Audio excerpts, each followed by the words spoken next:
Assalamualaikum warahmatullahi wabarakatuh. Perkenalkan, nama saya Preti Novita Zai dengan NIM 210423331 jurusan Ilmu Administrasi Negara. Pada video kali ini saya akan memaparkan materi mengenai pembinaan ASN dan netralitas ASN. ASN adalah salah satu elemen terpenting dalam birokrasi Indonesia yang menjadi sebagai pilar pemerintahan. ASN tidak hanya dituntut untuk profesional tetapi juga netral dalam menjalankan tugasnya melalui pendidikan karir, pendidikan dan latihan diklat. Namun bagaimana memastikan pembinaan karir yang optimal? Apa peran penting lembaga seperti BKN, BKD, dan LAN? Dan bagaimana menjaga netralitas ASN di tengah dinamika politik yang terus berkembang? Saya Preti Novita Zai dengan NIM 2104331 ingin mengajak teman-teman untuk lebih tahu mengenai pembinaan ASN dan netralitas ASN dan poin-poin lainnya. Karena aparatur sipil negara adalah pilar penting dalam birokrasi Indonesia. Namun bagaimana kita memastikan pembinaan karir yang adil dan netralitas yang terjaga? Untuk itu, mari kita bahas dalam video ini secara detail. Yang pertama, pembinaan karir ASN, PPK, TNI, dan Polri. Yang kedua, pendidikan dan latihan diklat bagi ASN, P3K, Polri, dan TNI. Yang ketiga, Kementerian Pan-RB dan pembinaan karir ASN. Keempat, netralitas ASN, P3K, TNI, dan Polri. Kelima, kedudukan fungsi LAN, BKN, dan BKD. Yang keenam, pengertian sengketa ASN dan penyelesaian sengketa ASN. Dan yang ketujuh, Komisi Aparatur Sipil Negara. Untuk penjelasan pertama mengenai pembinaan karir ASN, P3K, TNI, dan Polri. Yang pertama, pembinaan karir ASN.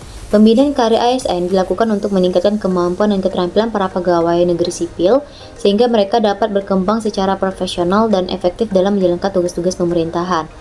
Pembinaan yang perlu dan harus dilakukan agar karir PNS yang jelas dan dapat dipertanggungjawabkan dengan cara menunjukkan keterkaitan dan keserasian antara jabatan, pangkat, pendidikan formal, pendidikan dan pelatihan jabatan, dan kompetensi, serta pengalaman kerja PNS sejak pengangkatan pertama dalam jabatan sampai dengan pensiun. Dalam Undang-Undang Nomor 5 Tahun 2014 tentang ASN, pada pasal 69 menyebutkan bahwa pertama, pengembangan karir PNS dilakukan berdasarkan kualifikasi, kompetensi, penilaian kinerja, dan kebutuhan instansi pemerintah. Yang kedua, pengembangan karir PNS bagaimana dimaksud pada ayat 1 dilakukan dengan mempertimbangkan integritas dan moralitas. Yang ketiga, kompetensi sebagaimana dimaksud ayat 1 meliputi kompetensi teknis yang diukur dari tingkat spesialisasi pendidikan dan pelatihan teknik fungsional dan pengalaman bekerja secara teknis. Kompetensi manajerial yang diukur dari tingkat pendidikan, pelatihan struktural dan pengalaman kepemimpinan. Kompetensi sosial kultural yang diukur dari pengalaman kerja berkaitan dengan masyarakat menjemuk dalam hal agama, suku, dan budaya. Dan yang keempat, integritas sebagaimana dimaksud pada ayat 1 diukur dari kejujuran, kepatuhan terhadap ketentuan peraturan perundang-undangan, kemampuan bekerja sama dan pengabdian masyarakat, bangsa, dan negara. Dan yang terakhir, moralitas sebagaimana dimaksud pada ayat 2 diukur dari penerapan dan pengalaman nilai etika agama, budaya, dan sosial kemasyarakatan. Selanjutnya, pembinaan karir P3K. Pembinaan karir P3K adalah proses pengelolaan dan pengembangan perjalanan karir pegawai pemerintahan dengan perjanjian kerja untuk memastikan mereka dapat berkontribusi secara optimal terhadap organisasi.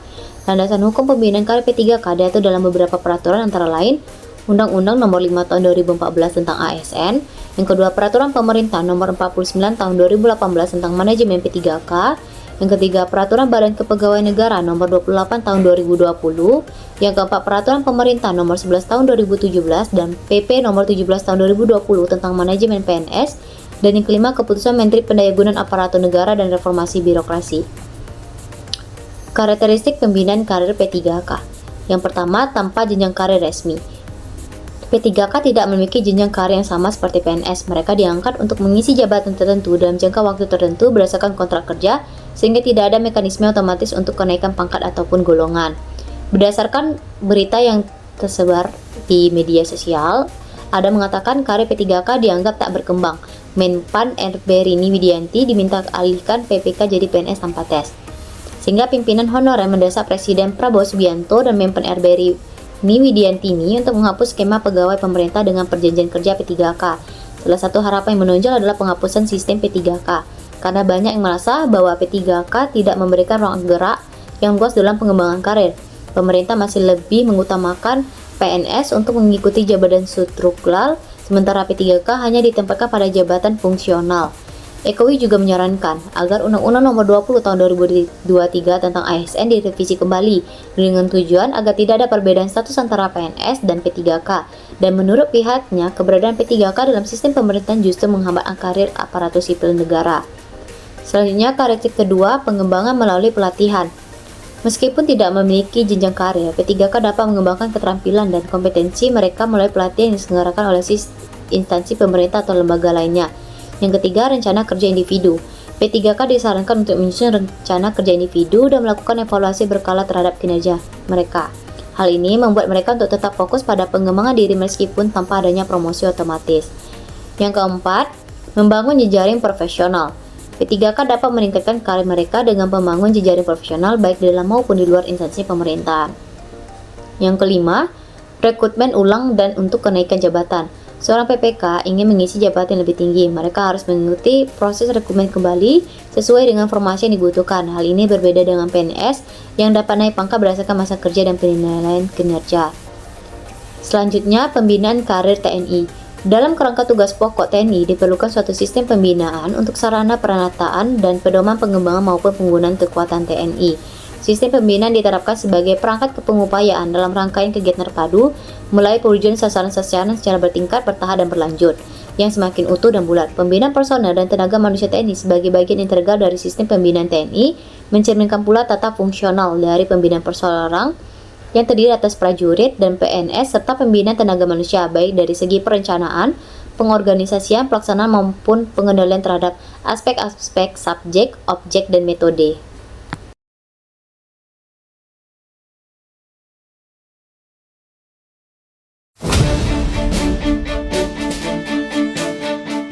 Kodim 0602 Serang kembali melaksanakan kegiatan rutin pembinaan dan pemberdayaan keluarga besar TNI untuk semester 2 tahun 2024, bertempat di Aula Sultan Ageng Tirtayasa Makodim 0602 Serang Kecamatan Cipocok Jaya, Kota Serang, Provinsi Banten, Kamis tanggal 14 November tahun 2024. Acara yang dihadiri oleh keluarga besar TNI ini, dibuka secara resmi oleh Kepala Staf Kodim 0602 Serang, Letnan Kolonel Infantri Agus Praminto, yang bertindak mewakili Komandan Kodim 0602 Serang.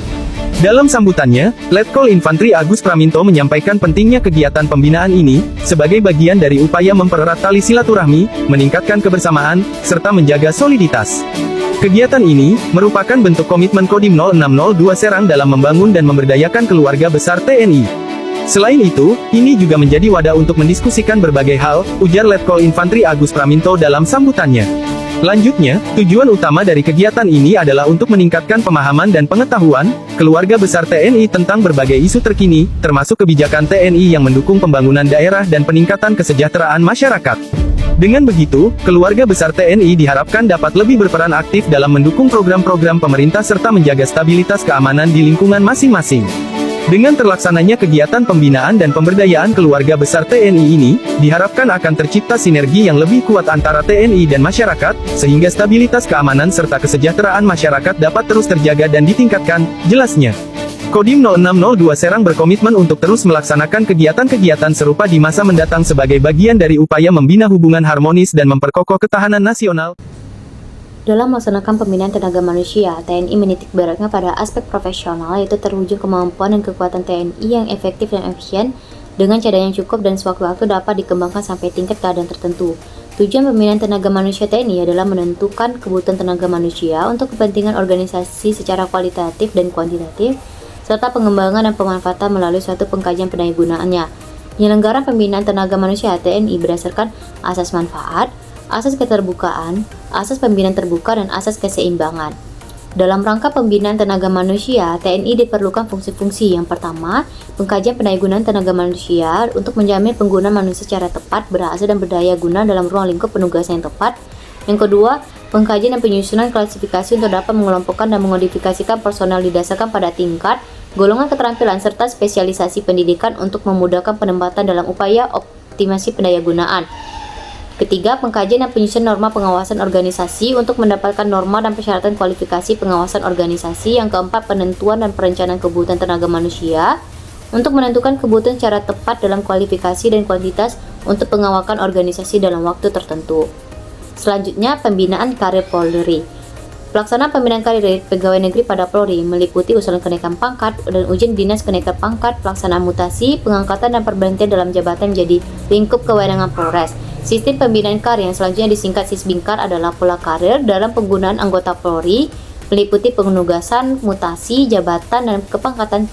Sisbingkar anggota Polri bertujuan yang pertama, terselenggaranya Sisbingkar anggota Polri secara terencana, terarah, prosedural, konsisten, dan akuntabel sesuai kebutuhan organisasi. Yang kedua, terpenuhnya kepentingan organisasi di bidang sumber daya manusia Polri yang profesional, bermoral, dan modern. Yang ketiga, terselenggaranya tertib administrasi dalam sistem informasi personal Polri, dan terwujudnya pembinaan karya anggota Polri secara transparan, objektif, akuntabel, dan berkeadilan. Materi selanjutnya mengenai Kementerian Pendayagunaan Aparatur Negara dan Reformasi Birokrasi. Kementerian Pendayagunaan Aparatur Negara dan Reformasi Birokrasi berperan penting dalam pengelolaan karya aparatur sipil negara di Indonesia. Fokus utama penelitian ini adalah untuk memastikan bahwa sistem manajemen ASN berjalan sesuai dengan prinsip meritokrasi yang menekankan pada kualifikasi, kompetensi, dan kinerja pegawai tanpa diskriminasi.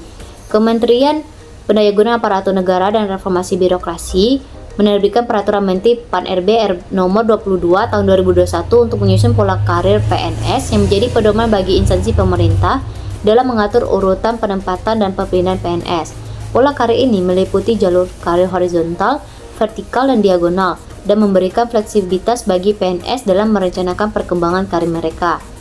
Sebagai penggerak reformasi birokrasi, Kementerian Pan-RB menetapkan kebijakan yang mendukung pengembangan karir ASN berdasarkan prinsip profesionalisme, kompetensi, dan kinerja. Melalui mekanisme yang transparan dan akuntabel, Kementerian ini mendorong pengelolaan sumber daya manusia yang berbasis meritokrasi, termasuk penerapan sistem informasi manajemen kepegawaian SIMPEK untuk memonitor dan mengevaluasi perkembangan karir ASN.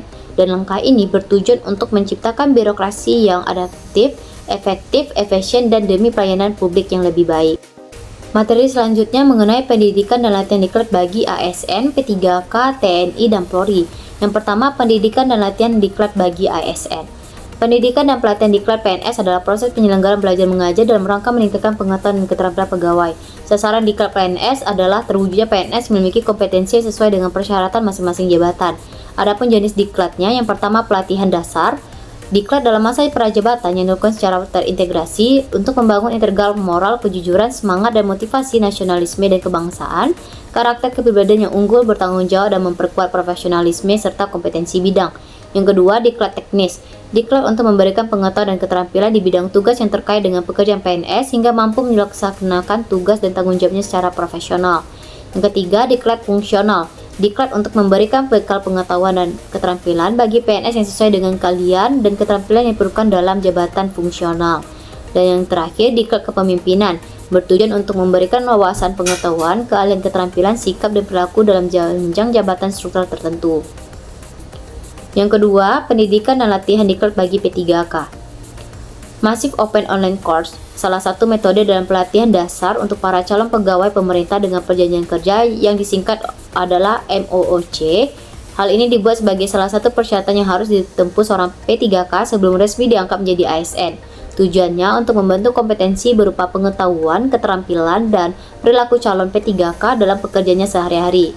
Materi kebijakan terdiri dari video sambutan kepada LAN, video kebijakan pengembangan kompetensi ASN, dan kebijakan pelatihan dasar P3K. Sedangkan 4 agenda pembelajaran meliputi sikap perilaku dan nilai-nilai bela negara, nilai-nilai dasar PNS, kedudukan dan peran PNS dalam NKRI, dan terakhir materi pembelajaran habituasi. Yang ketiga, pendidikan dan pelatihan diklat bagi TNI. Pendidikan dan pelatihan diklat bagi TNI dapat diselenggarakan di Badiklat Kemhan. Pusdiklat Teknis Fungsional Pertahanan merupakan unsur pelaksana sebagian tugas Badiklat Kemhan yang tugas pokok dan fungsinya menyelenggarakan pendidikan dan pelatihan diklat di bidang teknis fungsional pertahanan. Jenis diklat yang dilaksanakan meliputi diklat teknis dan fungsional bagi PNS Kemhan dan TNI, serta diklat prajabatan dan diklat kepemimpinan bagi PNS Kemhan dan PNS dari instansi lain. Metode diklat menggunakan metode pendekatan andragogi yang meliputi ceramah, diskusi, seminar, praktek, studi khusus, studi banding, dan simulasi. Selanjutnya, pendidikan dan latihan diklat bagi Polri. Lemdiklat Polri bertugas untuk merencanakan, mengembangkan, menyelenggarakan pendidikan, serta pelatihan yang diperlukan untuk membentuk personil Polri yang terampil dan profesional. Lemdiklat ini juga mengolah komponen pendidikan di lingkungan Polri termasuk pendidikan profesi, manajerial, akademis, dan vokasi. Metode pelaksanaan pertama, pelatihan perorangan. Kegiatan pelatihan yang dirancang untuk membentuk kemampuan individu anggota Polri. Yang kedua, pelatihan kesatuan. Pelatihan dilakukan secara kolektif untuk meningkatkan kemampuan antar fungsi di tingkat kesatuan. Yang ketiga, sertifikasi. Setelah menyelesaikan pelatihan, peserta akan mendapatkan sertifikat sebagai bukti kompetensi yang diperoleh. Diklat ini bertujuan untuk meningkatkan kemampuan dan keterampilan anggota Polri agar dapat melaksanakan tugas dengan baik. Melalui pendidikan dan pelatihan, anggota Polri dapat mempersiapkan diri untuk kenaikan pangkat dan jabatan yang lebih tinggi. Dan diklat juga berfungsi untuk meningkatkan profesionalisme anggota dalam memberikan pelayanan kepada masyarakat serta menjaga keamanan dan ketertiban. Materi selanjutnya mengenai kedudukan dan fungsi LAN, BKN, dan BKD. Yang pertama, kedudukan dan fungsi lembaga administrasi negara. Kedudukan lembaga administrasi negara yang selanjutnya disebut LAN adalah lembaga pemerintah non-kementerian yang berada di bawah dan bertanggung jawab kepada Presiden melalui menteri yang membidang urusan pemerintah di bidang pendayagunaan aparatur negara dan reformasi birokrasi. Dan fungsinya yang pertama, pengembangan standar kualitas pendidikan dan pelatihan pegawai ASN. Yang kedua, pembinaan pendidikan dan pelatihan kompetensi manajerial pegawai ASN. Yang ketiga, penyelenggaraan pendidikan dan pelatihan kompetensi manajerial pegawai ASN baik secara sendiri maupun bersama-sama lembaga pendidikan dan pelatihan lainnya. Yang keempat, pengkajian terkait dengan kebijakan dan manajemen ASN. Yang kelima, melakukan akreditasi lembaga pendidikan dan pelatihan pegawai ASN baik sendiri maupun bersama lembaga pemerintahan lainnya. Selanjutnya, kedudukan dan fungsi Badan Kepegawaian Negara. Kedudukan Badan Kepegawaian Negara ditetapkan sebagai sebuah lembaga pemerintah non-departemen yang berkedudukan langsung di bawah dan bertanggung jawab kepada Presiden, mempunyai fungsi untuk menyempurnakan, memelihara, dan mengembangkan administrasi negara di bidang kepegawaian, sehingga tercapainya kelancaran jalan pemerintahan. Fungsinya yang pertama, penyusunan dan penetapan kebijakan teknis di bidang manajemen kepegawaian. Kedua, penyelenggaraan pengadaan, mutasi, pemberhentian dan pensiun, serta status dan kedudukan hukum PNS. Yang ketiga, penyelenggaraan administrasi pensiun, pejabat negara dan mantan pejabat negara. Yang keempat, penyelenggaraan sistem informasi manajemen kepegawaian. Kelima, penyelenggaraan pengawasan dan pengendalian pelaksanaan manajemen kepegawaian. Keenam, penyelenggaraan pemetaan potensi dan penilaian kompetensi PNS. 7. Penyelenggaraan dan pengembangan sistem rekrutmen PNS. 8. Penelitian dan pengembangan di bidang manajemen kepegawaian. 9. Pelaksanaan bantuan hukum. 10. Penyelenggaraan pendidikan dan pelatihan di bidang manajemen kepegawaian. 11. Pendidikan dan penyelenggaraan dukungan administrasi kepada seluruh unit organisasi di lingkungan BKN. Dan terakhir, pengawasan atas pelaksanaan tugasnya.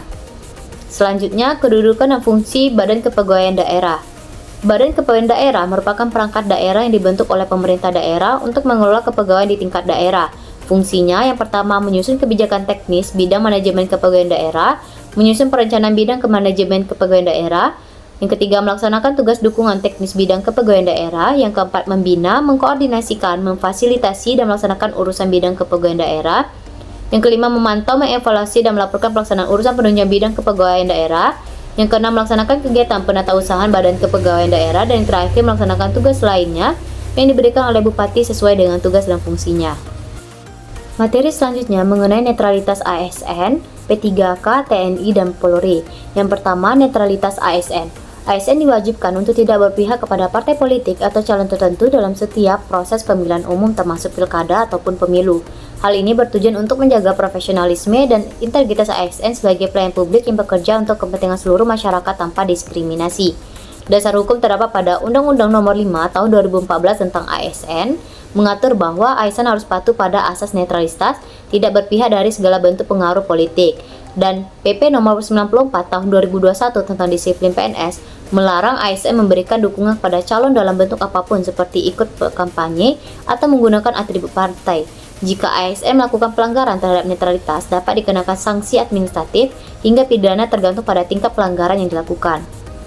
Selanjutnya, netralitas P3K. P3K sebagai bagian dari ASN juga ini diwajibkan untuk bersikap netral dalam politik. Mereka dilarang terlibat dalam kegiatan politik, praktik yang dapat mempengaruhi tugas mereka sebagai pelayan publik. Dasar hukum sama seperti ASN lainnya, PPK diatur oleh Undang-Undang Nomor 5 Tahun 2014 dan peraturan terkait lainnya yang menekankan pentingnya netralitas mereka dalam menjalankan tugas pemerintahan. Penerapan P3K tidak boleh menggunakan fasilitas negara atau terlibat dalam kampanye politik selama masa pemilu atau pilkada. Selanjutnya, netralitas TNI. TNI diwajibkan untuk bersikap netral dalam kehidupan politik dan tidak terlibat dalam kegiatan politik praktis. TNI berperan menjaga keamanan dan ketertiban selama proses pemilihan umum tanpa memihak. Dasar hukum terdapat pada Undang-Undang Nomor 34 Tahun 2004 tentang TNI yang menegaskan bahwa TNI harus bersikap netral dalam politik dan tidak boleh menggunakan hak pilih selama pemilu atau pilkada. Penerapannya, anggota TNI dilarang mendukung atau menjadi bagian dari tim sukses kandidat atau partai politik. Selanjutnya, netralitas Polri. Polri juga diwajibkan untuk bersikap netral dalam politik. Polri bertugas menjaga keamanan dan ketertiban selama pemilu tanpa terlibat dalam kegiatan politik praktis. Dasar hukum terdapat pada Undang-Undang Nomor 2 Tahun 2002 tentang Kepolisian Negara Republik Indonesia yang mengatur bahwa anggota Polri harus bersikap netral dalam kehidupan politik dan dilarang terlibat dalam kegiatan politik praktis. Penerapannya, anggota Polri tidak boleh mendukung kandidat atau partai tertentu serta tidak boleh menggunakan fasilitas negara untuk kepentingan politik. Selanjutnya, materi mengenai sengketa ASN dan penyelesaian sengketa ASN.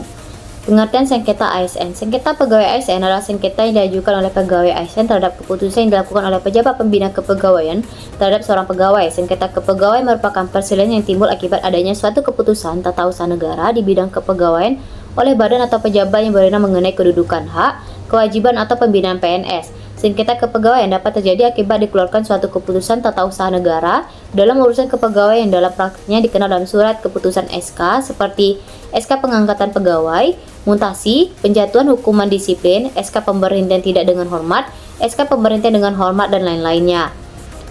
Penyelesaian sengketa.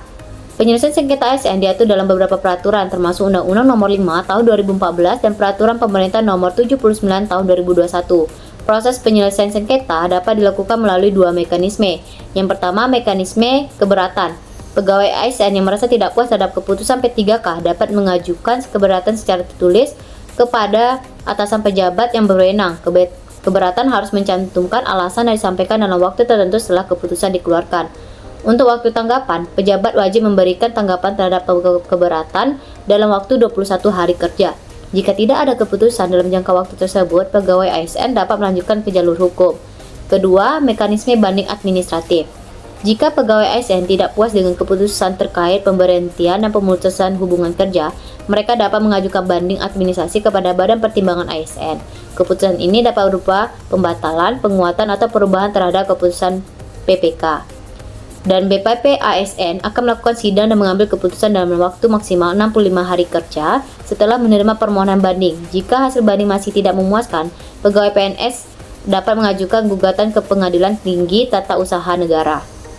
Baik, materi terakhir mengenai Komisi Aparatur Sipil Negara.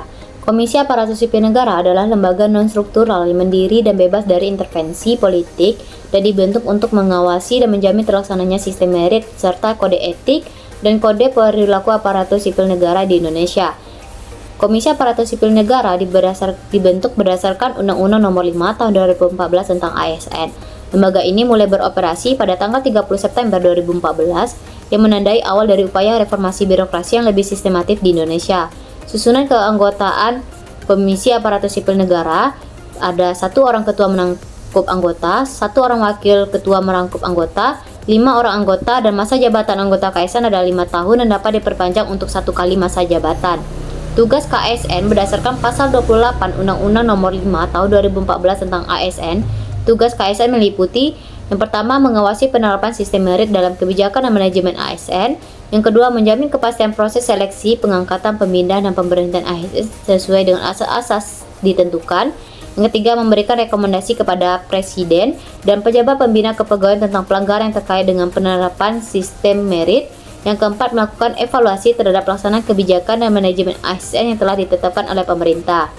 Dan wewenang KSN yang pertama, mengawasi proses pengisian JPT. Yang kedua, penerapan asas, nilai dasar, kode etik, dan kode perilaku. Dan mengawasi dan meminta informasi serta memeriksa dan klarifikasi laporan pelanggaran. Baik, itu saja penjelasan dari pemaparan video kali ini. Apabila ada kesalahan mohon dimaafkan. Wassalamualaikum warahmatullahi wabarakatuh.